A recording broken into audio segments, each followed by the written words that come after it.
நீதிமொழிகள் 31ஆம் அதிகாரம் 6ஆம் வசனம்.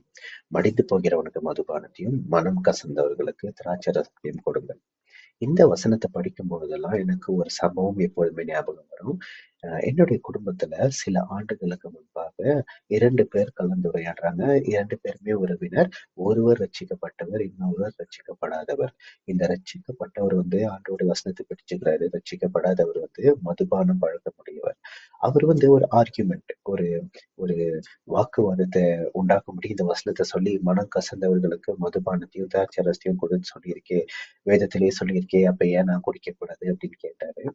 ஆனா அந்த ரட்சிக்கப்பட்டவர் சொன்ன பதில் என்னை ரொம்ப ஈர்த்தது. அவர் சொன்ன காரியம் 1 கொரிந்தியர் 15:55 படி, மரணமே உன் கூரெங்கே, பாதாளமே உன் ஜெயம் எங்கே, இங்க கேட்கிற கூட்டம் நாம தவிர மடிந்து போகிற கூட்டம் இல்லைன்னு. அது ரொம்ப எனக்கு கவர்ந்து இருந்தது. இந்த காரியம் உங்களுக்கு பிரயோஜனமா இருக்கும். மதுபானத்தை பழக்கத்தை கர்த்தர்